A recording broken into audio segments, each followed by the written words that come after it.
Welcome to Doctrine and Devotion, a podcast exploring Christian faith and practice from a Reformed Baptist perspective. My name is Joe Thorne. I'm the lead pastor of Redeemer Fellowship in St. Charles, Illinois. And I'm Jimmy Fowler, elder candidate at Redeemer Fellowship. Hey, man. Hey. Let's do this. Let's do it. We were just talking about stuff we've learned over the years, being involved in ministry, and we thought, hey, let's record that. Might as well. Boom. Boom. We're going to do it. No plan. No. Short and sweet. Yep. Got nothing to. The only thing we have to say is what's going to pop into our head. Oh, this can't be good. No editing. No editing. All right. So, Jimmy, you were involved in ministry up in Canada for how long? 10 years. All right. So 10 years up there.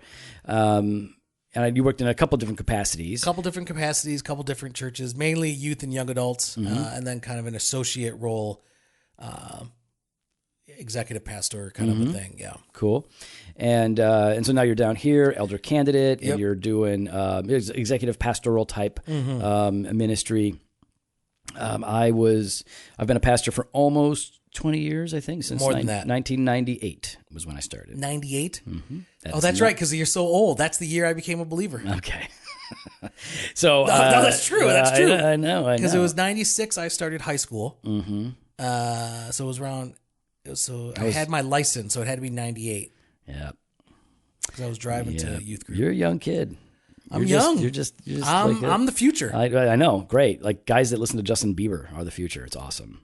So, yeah. Nothing to say, do you? Yeah. Never say never. Is that a thing? That's a song, doesn't it? I don't have the tone though. No. We all know that. Hey, we all know you ain't got the tone. I got the pitch. Oh yeah, a little pitchy there, bro. So I've been about 20 years, and we were just talking about. Jimmy just threw something at me. It almost went in my mouth. I was hoping it would. What was that? This is what happens when this is D&D Unchained. Okay, is it off the hook? It's off the hook. Or is it off the chain? Which one is it? Off the chain. Okay, it's Unchained. So we're gonna unchain melody. Try it, Jimmy. D&D Unchained. Okay, so here's. What were we talking about? We're talking about leadership. What we learned. So no, we already did leadership. We're talking about what we learned in ministry. So basically, we started talking about like what are some of the important lessons that we've learned. Yeah. And so before we got into it, we said stop, save it. Let's just talk about it. And so this is not exhaustive. This is just a couple of things that come to mind when we're asked, and sometimes we are asked, hey, what are some of the important things you've learned in leadership over the years? Leadership in the church as pastors. What are some of the important things that you have learned? You want to start, Jimmy, or you want me to start? Yeah, I'll start. All right. I mean, I think the first thing right off the bat is leadership is not as glamorous as it looks from a distance. You thought it was glamorous, huh? Kind of, yeah. Because here's the guy up front. Everyone's listening to him. You know, he's captivating. He's charismatic. Everyone loves and adores him. You know, it's like, yeah, I'm adorable. I want some of that, you know? And so it's like you think, okay, yeah, I could talk to people. I could share God's word. I could, invest in people's lives. It's all, so there's this sense of like, man, I could be used by God in such a way to impact the people of God. And so like you have this, at least I did anyways, kind of this almost over romanticized idea of ministry. And then I got into ministry. Yeah. Hey, man, how'd that go? Was it romantic? It was not romantic. Was it? What was the word you used? Did people adore you? No, I didn't get no adoration. No. Yeah. No, it was like you know how if you're wearing a tie. Yes. And you're by a garbage disposal and it goes down the sink and it's cut and it's choking you. It's choking you and it keeps pulling you down into it, right? Right. And then a wrecking ball hits the window and you're flying through the air. So it's like most of ministry is that wrecking ball hitting you, and then ever so often it's like you get hit and you're flying in the air, and there's no you feel nothing. It's like a little break, a little relief, and then a steamroller comes from the other side and starts smashing over you. It's a little bit like that. It's a little bit like that. Okay. Yeah, you like that? A little hard. I do like that. I like that. You surprised me with the wrecking ball. So, I mean, and really the truth is anybody that's been in ministry knows it can get that hard. it is beyond hard. Oh, and the reason it's beyond hard is because people can suck. Yeah, well, it just depends, right? You can be in an unhealthy church where you are getting pounded on by mean, ungodly people. That's very possible. That's very possible. But you can be in a healthy church and be crushed by the weight of normal pastoral ministry. So And that's like the second part for me. all right, so hang on to that. So before you get to your second one, because you basically said, "Hey, I thought it was going to be glamorous." Some people would say, "I thought it was going to be easy." Yeah, Because yeah. what do? You sit in your office, you just kind of study, you talk Yeah. to people. It seems kind of chill, but that's not what it is. No. There is tremendous responsibility and weight. And like in a lot of callings or vocations, you'll get more blame than you deserve. Yep. And you'll get more credit than you deserve. That tends to be the Well, you might be getting that credit. I haven't seen that credit come my way. Oh no, I get lots of credit. I get extra credit. You get the credit. I'm thinking I'm supposed to be getting. Oh, I take it. I take take it. my credit. You're like, that's a great job. And instead of going, yeah, that was Fofo's idea, I go, yeah, thanks. Man, come on, give me my credit. Give me my credit. So you get that credit. It's like $5.46. Is that your credit? No, I know your credit's got to be as good as mine at least because you're the Fofo. Yeah. So yeah, okay. So it is not easy. It's It is not hard. It can easy. be painful. What was your other thing you were thinking? Well, along with that, then is even if you're in a great church with great people that love you and care for you, there's still the aspect of everything that's going on in your people's lives, and so that's like a huge weight on me, right? I sense it, and I'm not even a full-fledged elder, but I'm privied to certain certain things, not everything, because there's elders discuss among themselves without me. But so even in that, like I sense that like the weight of that, like lives falling apart, whether it's I don't want to even give general examples. But just knowing what's happening. Knowing the pain that people are going through. And I'll sit awake sometimes at night and I just can't sleep. Yeah. Depending on the situation, how recently it just happened. Like I'll just be sitting there and I can't sleep and I'm just praying for that. Because I'm praying for them. I'm praying because I feel so horrible for them. Why do you feel horrible? Because I can't do anything. And because you care. Like, this is the thing. Yeah. If you didn't care, you'd be like, whatever.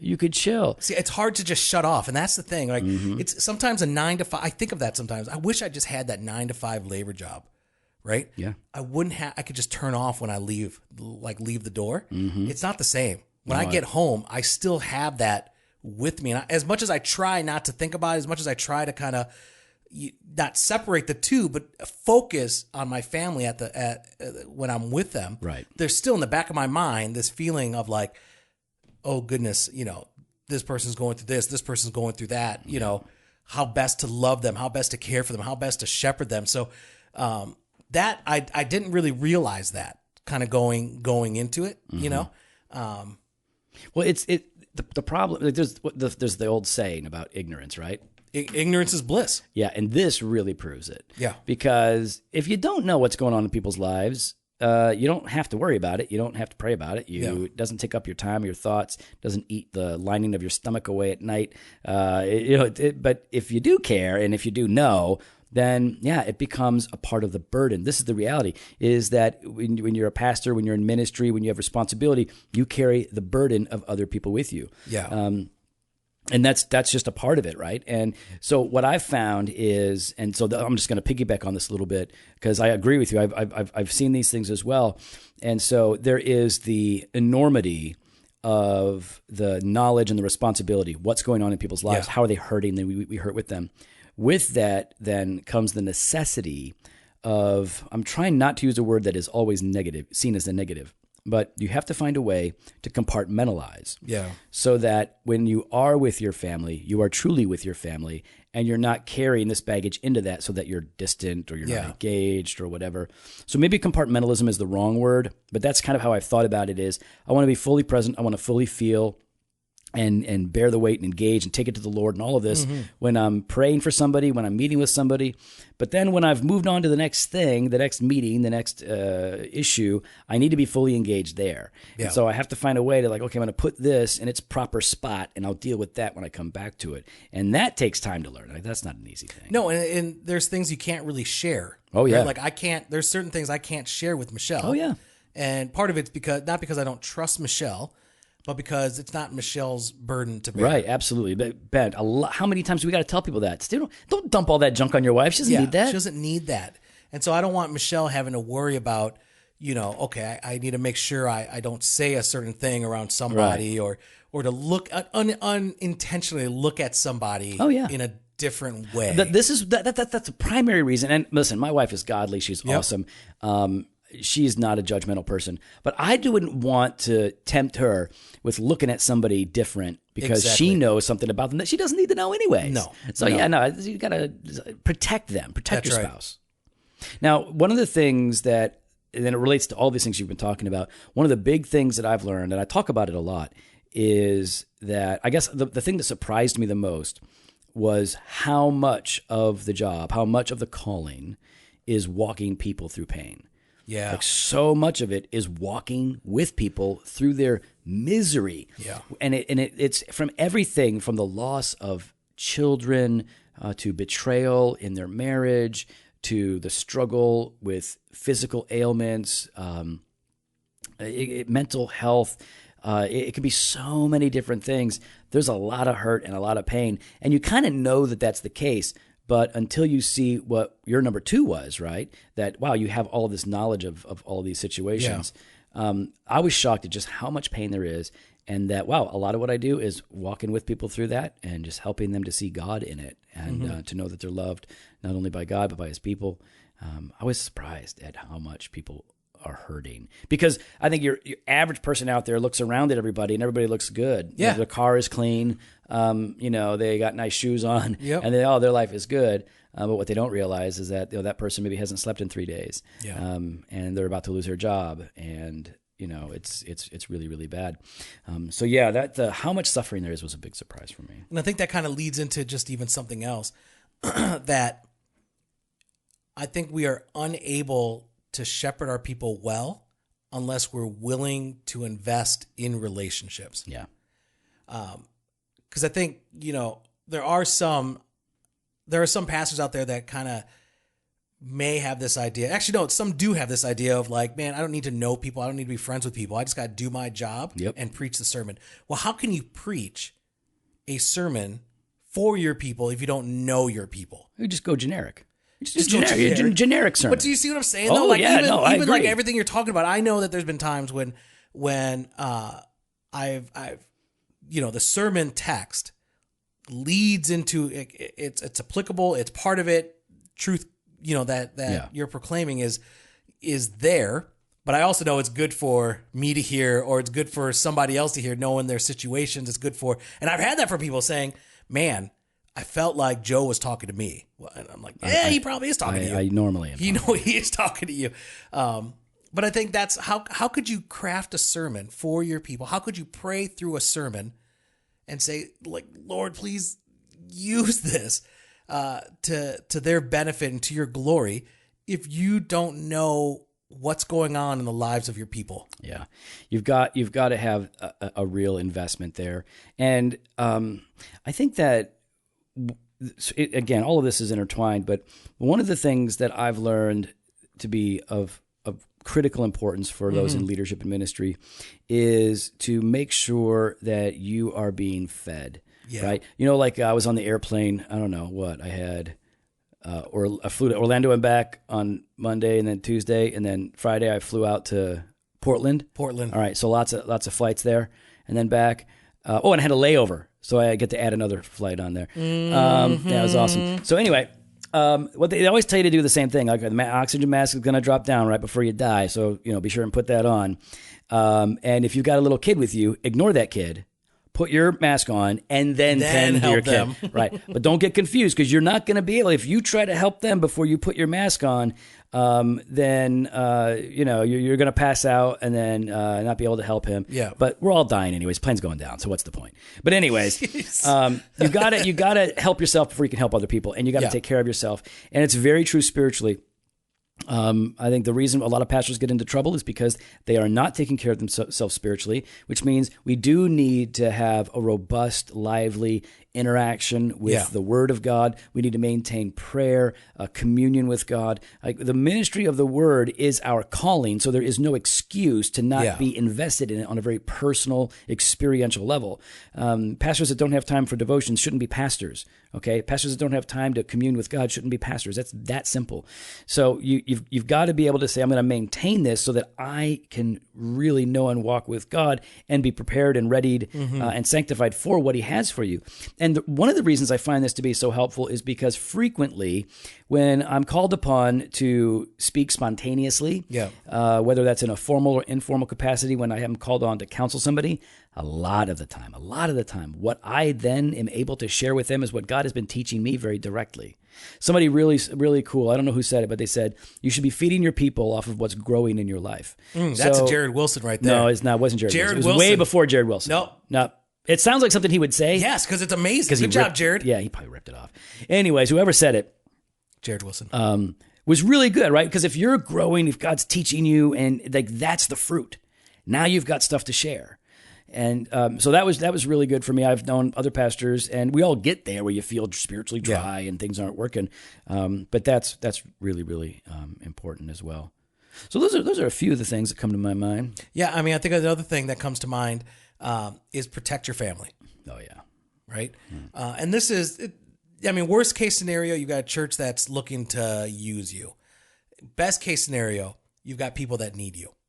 And so that's good. That's Jared Wilson. I like that. That's Jared Wilson quality. That was good. Bam. Write that down. Don't forget it. Was that good? That was good. Yeah, hey, don't steal that, Jared. Like we stole your idea. Yeah, no, Jared. Hey, Jared, your idea that we stole, it's going to drop tomorrow. Yeah, I actually told him about it. Did you? Yeah. Was he like, yeah, that's a lot better than what he thought? Oh, yeah. Well, he didn't say it that way, but I could see his eyes, yeah, his eyes. He knew. But yeah, you need to protect your family. You need to make sure that when you're home, Joe alluded to that earlier, and when you're home that you're present. You got to make sure you don't bring in things that you don't need to be bringing in. You got to also make sure that you don't put unrealistic expectations upon your kids. Yep.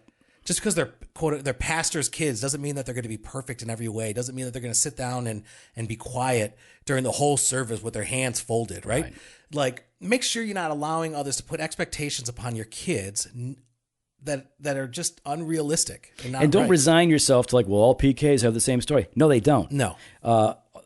P kids have the same story because they either have oppressive fathers or oppressive churches. Yes. But I know several PKs that didn't have that, and God willing, our kids aren't going to have that issue because we are working hard to protect them. So protecting your family, I think, is critically important. Protecting your marriage. That means regular date nights, taking your spouse out. Mm-hmm. That means you got to say no to stuff.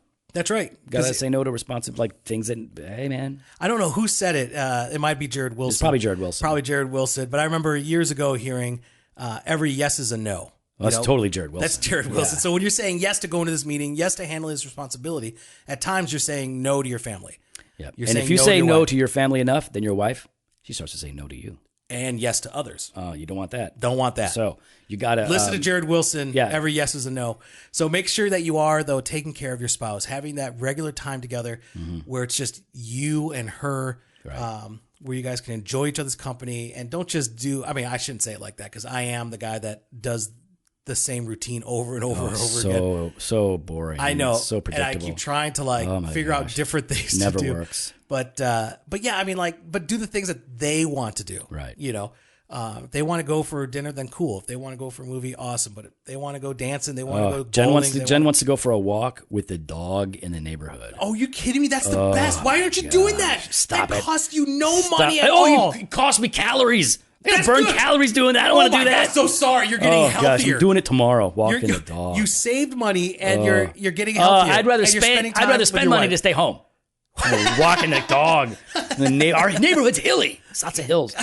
Anyways, that's good. So go do the things that your spouse wants to do. Take take care of your marriage, take care of your family. I love what I see people like Pastor Joe and Pastor Pat do. Their regular times with their children, something I'm definitely convicted of, is not having as often and as routine or regular as I should individual times with each of my children. I think that's important for our kids to have that time to be able to study together. I know Joe goes through some catechisms with his kids, but I know even like here's the thing. I know a lot of things about Joe and Pat, so I could share these things. But where I see where Joe will share with his children, have honest and open conversations on where they're at spiritually, where they're at relationally. And I think that's important. Like the love that I see that Joe has with his kids and his kids have for him, as well as for Pat, when the level of trust that they all have for each other, it's definitely something that they've invested in, and I haven't done. Why are you wrong with you? I knew that was coming soon. That's why I was trying to close it off. I got bored. Hey, all right. Nobody wants to hear about that stuff. Well, no one wants to hear how great of a father you are. I'm so sorry, Joe. Last thing, and because there's a lot of stuff we didn't mention that we could have mentioned. A lot of stuff you guys, why didn't you mention this? Well, because you already know that one. Let me mention one other thing. The danger of comparison. Comparison in your marriage is always bad. It's always dangerous. You start comparing your wife to somebody else, or your husband. Why can't he be more like that guy? That guy. Or why can't my wife like the smell of cigars? That wife over there likes the smell of the cigars on her husband. You start doing that kind of stuff, you get into trouble. Wait, have you had that? Oh, you know how many dudes tell me their wives love the smell of cigars? So that actually does something for you? No, I'm thinking. No, but I mean, that actually causes some kind of. How come my wife can't like the smell of cigars? Are you kidding me? Well, no. Jen first of all, lets you do anything you want. No, she doesn't. Yeah, she does not. Jen gives you so much. First of all, nobody gives me anything, right? The Lord gave me what I have, and I use it. Jen is one of the most laid back. Oh, she's laid back, yeah. Okay, yeah. But she does not like the smell of cigars. Okay, she hates it. The one thing. Okay, yeah. The one It's a big one. thing. She lets you buy certain things. She gets into your hobbies. hobbies. I buy what I want She lets you get into certain hobbies. Get out of here. Joe, okay. The point, don't take away from my point. The point is don't compare. Give horse in the mouth. That's what it is. Did you call Jen a horse? Stop my it. gosh. You know I did not. She does have big teeth. So I'm just saying. No, you didn't. Yo, man. Jen, I didn't say that. Jen, that was all Jimmy right there. I'll explain it to you later, Jen. Jimmy will apologize later. I was defending you, Jen. So don't compare your church to other churches. That's the bottom line, right? Because you can't compete with other churches. First of all, that's not the work. This is not a game. Yeah. This is real. This is kingdom work. And even if you wanted to compete with other churches, you can't, because you're either too big or too small to be of any real competition. It's not fair. So you just, that saying that's real popular, you do you, that's actually not a bad idea. Like, listen, you are the church that God has started in this area. So be yourself. You do you. Right. So do you. Jared Wilson said that. Jared Wilson I'm pretty said sure that. he did. I'm pretty sure that's a Jared Wilsonism. All right, you do you. And all right, we got to go. We got a meeting. We got to go. Well, meet let us know Steve some of the McCoy, things that, let us know some of the things Jared, that Justin's going to be there. That you've learned. Go ahead and follow us on Instagram and Twitter at Doc and Devo, or on Facebook /Doctrine and Devotion. You can head on our website, drdevotion.com. There you can contact us. You can sign up for our email blast, which you need to sign up right now because tomorrow video is dropping. You can also head on over to the store, grab yourself. That's a bold statement, son. We're going to make it happen. That's a bold statement. We're going to make it happen. You're going to make it happen. I'm going to make it happen. Grab yourself some merchandise. Fresh Pod every Monday and Thursday. Video content tomorrow on Friday. Blog posts on Wednesday. Later. Bye, Jared Wilson. Thanks for all your cool quotes.